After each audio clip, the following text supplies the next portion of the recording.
Ladies and gentlemen, this is Ballet Rain. I think pretty much every ballet has that one section that we dancers affectionately call the trick section. And these are the moments that has the audience and even the dancers especially holding their breath as they show off their technical prowess in a brilliant display of tricks. Today we're going to be breaking down 5 of the most famous trick sections in the ballet repertoire, and we're going to be breaking down exactly what it takes to make these tricks happen and why it's so incredible when they are executed perfectly. Each ballet's trick section is uniquely challenging in their own ways, and by the end of this video, you'll know exactly why they deserve all of the applause. So if you're ready, which I'm sure you are, then make sure you tap the like button. Don't miss that step, by the way, and let's get going.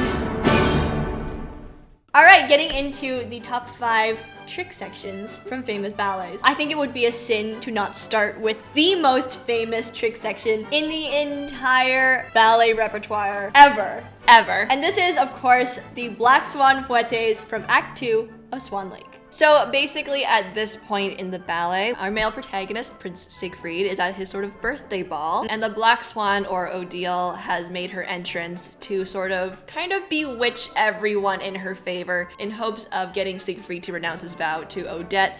If you want more information on the story, go check out our full analysis video on Swan Lake. There's a lot more info there. But basically, her goal in attending this ball unannounced and uninvited is to sort of bewitch Siegfried and get him to fall in love with her. And so where these fouettes come in is in the very final segment of the Black Swan Pas de Deux in Act 2 of Swan Lake. And I think the fouettes in this scene not only serve as just like a really remarkable physical feat, but it also helps carry that story because at this point, she's really just tying it all together. She's finishing off her job. She basically has the whole kingdom under this spell, but this sequence of 32 fouettes is really what seals the deal in this story. Finish the job strong. Exactly. What makes this trick section so hard, you guys, is not only is she doing fouettes, which is one of the hardest steps in the ballet vocabulary, but she's also performing a whopping 32 of them in quick succession without any break. And you can't come off balance. Nope. You can't fall out of it. Nope. Once you get up onto that first pirouette to start this fouettes, you're locked in for all 32 counts, and you cannot. You can't break it. You can't break it. Yeah. Otherwise, you break the spell and you fail your job as Odile. No, I'm joking, not really. It's really to the test of your endurance at that point. How long can you hold on to your classical technique under the strain, under the pressure, under the tired achingness of it? Yeah, I would almost say it's a mental game too. It is. It totally is. You have to lock in and like Trust commit. it. Yeah, fouettes can smell fear, you guys. Yeah, they can smell fear. You can't hold back anything. You just have to give it your 150%, which is hard because, you know, it's at the end of the pas de deux. You've danced the whole evening. You've even danced in Act 1 as Odette, typically. And now you're on here all by yourself in the spotlight. There's no one to hide behind. No one to hide behind. It's just you and your fouettes. You and your fouettes. But it's the most gratifying thing when you can finish those 32 fouettes. Yes, for sure. And land them strong. You feel like you not just won the kingdom or like the people in the ballroom, but the audience as well. Because in a way, you have.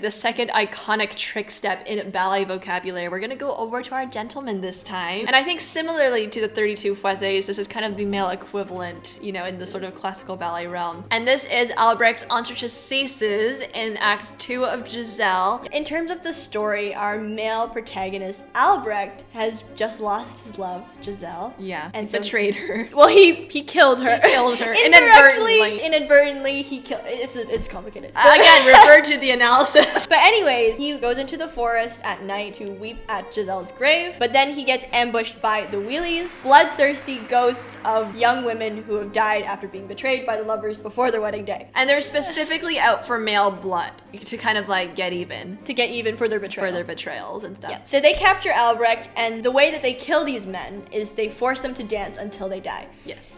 This is where the ceases come in. Under Myrta's power, Albrecht performs 32, but sometimes it's more. Sometimes more. Entrechasses, which are jumps where you jump and you beat your legs 3 times, and then you come down. And you come down. He performs 32 plus of those jumps to sort of paint that picture of, again, he's being forced to dance against his will, and he's just forced to keep going and keep going and keep going and keep going. Essentially, the wheelies are forcing him to expend his own energy. He can't stop it, he can't control it, but his energy is slowly just seeping away from him. Again, a huge endurance game. Yes. To make clean, fast beats Every time. every single time, land at a clean fifth every time, hold on to that technique, but at the same time communicate to the audience. How do you communicate to an audience that you're being forced to dance against your will? He has to really study the character and also focus not just on maintaining technique, but how can I portray that story as well to the audience? Exactly. It's almost like his soul inside is panicking, but his body is like completely still, just robotically doing the anchastesis. And a lot of the times the arms stay very simple. Most of the time in a very low Brapa position. Maybe just slowly. Maybe just one arm to Myrta to like to plead for his life. Yeah, basically. But generally, the port de bras and the épaulement is very minimal, and so it kind of gives that impression of, you know, he's not really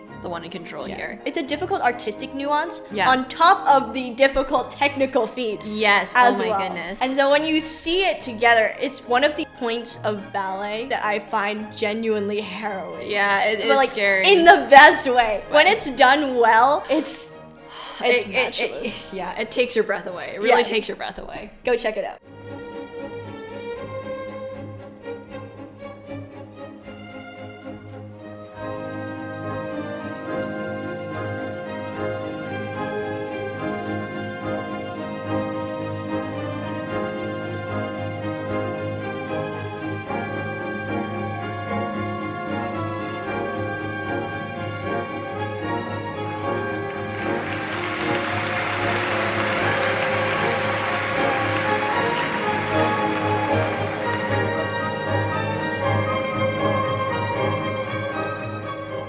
Number 3 on the list of famous trick sections from ballet. This is also from Giselle, but it is the girls' trick section of this ballet. And this shows up in Giselle's variation in Act 1. So she is dancing for all of her peasant friends, and Giselle loves to dance. And so this whole variation sort of encapsulates just her love for life, her love for dancing, her love for everyone around her. Exactly. It's near the end of the variation where this trick section takes place, and the step in question is a diagonal of hops on point. Basically, she's jumping on her toe on one foot whilst traveling on a diagonal across the stage.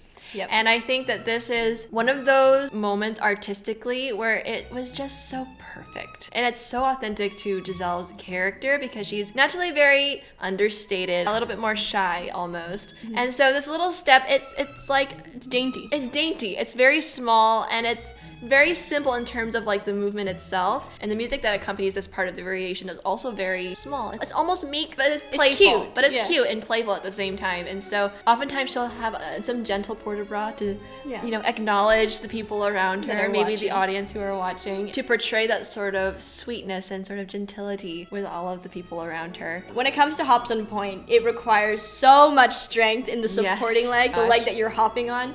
Especially the ankle. I know a lot of dancers, if they have really flexible ankles and feet, they can struggle a lot with hops on point just because the temptation for you just to roll over your foot or sickle or sprain your ankle the risk is very high. The risk is very high for this one. But when done well, and the dance is obviously, you know, very technically capable in this area, this little section can be the most adorable section of this variation. And I think in a way, it kind of draws you in without really doing much. I think that's the beauty of this particular trick step. While yes, it is incredibly technically brilliant and really impressive in that way, it's not one of those steps that kind of just screams for your attention. Yet it's captivating in its own really quiet way. I feel like every single person that has seen this variation for the first time is always so wowed by this particular section, and for good reason, because it really is super special.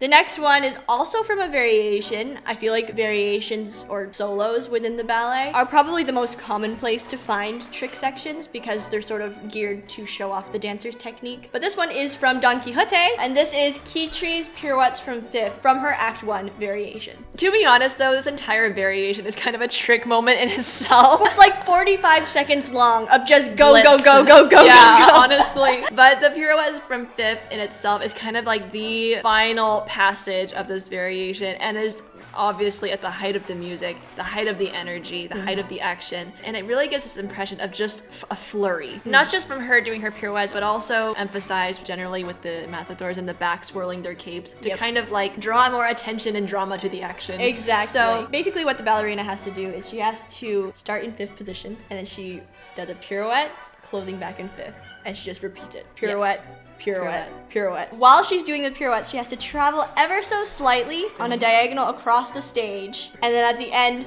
hit a double pirouette, boom, to the attitude, and finish the variation. In total, she does 20 pirouettes from fifth, traveling across that diagonal. Yes. With a double at the end. of course. To finish. And I'll say it's very, very difficult to hit a perfect fifth position Yeah. every time. Every time. Once you land out of your pirouette, your landing from the previous pirouette has to be so clean and so solid in that fifth position that it becomes your prep for the next pirouette. Every single conclusion of a pirouette has to be the beginning of the next one. Exactly. So that transition has to be really, really seamless. And so there's really not any room for error whatsoever. And similarly to the Black Swan Fouettes, you have to be very intentional and very clear-headed. And especially towards the second half when you start to get tired, Yeah. you have to keep a clear head. You have to keep your focus point so you Yeah. don't get dizzy. Yeah, And you just exactly. gotta keep going. Just keep going. I think this one is one of those trick steps that really just gets the energy going. Oh, It gets yeah. you so hyped, and it's just the way the variation builds so much up until this point. It's like sort of a release of all the anticipation and energy that has been building in the variation up until this point. Obviously, the music is just going. Yeah. The capes are swirling in the back. The whole thing is just an incredible spectacle. And when she hits that double, boom, the audience goes wild. Wild. Every single time. And Every time. And honestly, it is the best sound.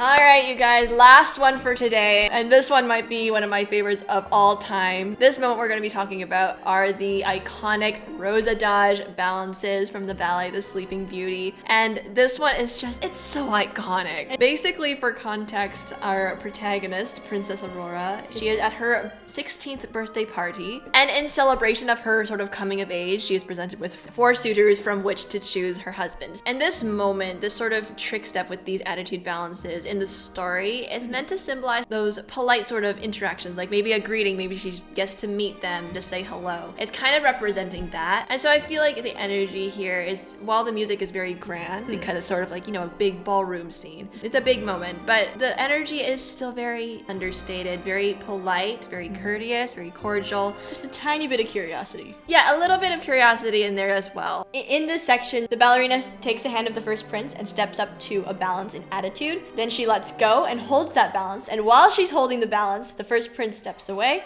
and the second prince steps in, and then she puts her hand down to greet the second prince. And this continues down the line for all 4 princes. She holds the balance, next prince comes, and she puts her hand down without ever falling off point. She has to hold that perfect attitude the entire time. There are 2 sort of variations that the ballerina could do with this. The first one is more traditional, it's closest to the original, and that is she'll just simply lift her hand from one partner to the next. Oh yeah, like move her hand from partner. Yeah, just very simply, just take and then take to the next one. However, the standard sort of changed with our legendary ballerina, Dame Margot Fontaine, whose signature role was Princess Aurora from The Sleeping Beauty. Legend has it that she was so on it one night for a performance that instead of just taking the hand like so, she took the arm all the way up to 5th, held the balance, and then went to the next prince. And since then, that's kind of become the new standard because once Margot Fontaine does something, everyone has to do it now. Nowadays, generally, a lot of ballerinas will take the arm straight up to 5th and then back down, although it is still completely acceptable and perfectly normal just to take it Hand to simply, hand. hand to hand. And this incredible trick, we'll call it a trick, Yeah. happens not only once, but twice throughout the adagio. Once at the beginning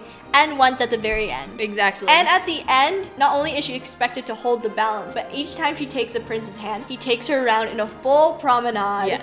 And then she holds the balance, and then takes the next prince, and then he goes around for a whole promenade. It's absolutely insane because when you're dancing it, your back is dying. Yeah, you're dying. Dying. Your supporting foot is dying. Dying. Because you have to hold this attitude and you can't move. You can't move. fall. No. Balancing on command, honestly, is Yes. one of the scarier things you can do as a dancer. It is. Plus the music slowing down. Oh yeah. Most of the time. So the conductor gets really into it. Really into it, and so now you have to hold it even longer Yeah. before you're moving on to the next prince. But I think adding this element twice in the Adagio was such a beautiful, beautiful choice, especially with the sort of variation when we go into the end, adding that promenade, because it sort of mirrors like their greeting in the beginning and then sort of like their conclusion and maybe like At the sort of end. their final exchange at the end with each prince, maybe to thank them for the dance. I think it's really, really beautifully portrayed through this adage. It's so hard, but it's so rewarding. It's so beautiful.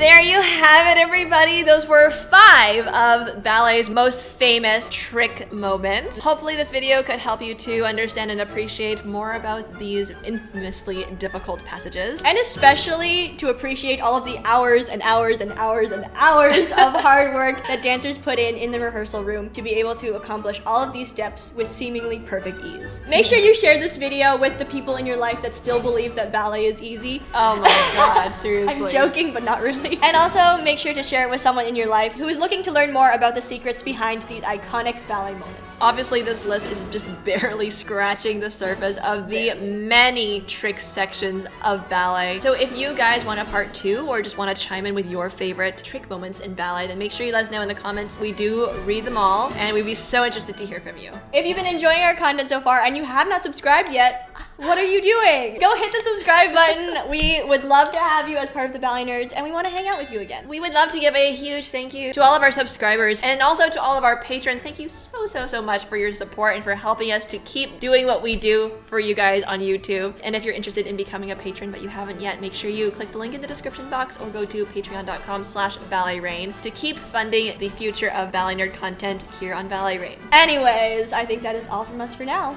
This is Ballet Rain signing off. Until the next video. Bye. What am I saying? If you're Oh, not subscribed. if you're not subscribed and you know it, then hit the subscribe button. If you're liking our videos and you know it, then hit the subscribe button. If you enjoy our content and you want to see more of us and you know it, and you really want YouTube to show us to more people. If you like our content and you know it, then hit the subscribe button. This is not going in the video. I can't forgive you for I beg, please cut that.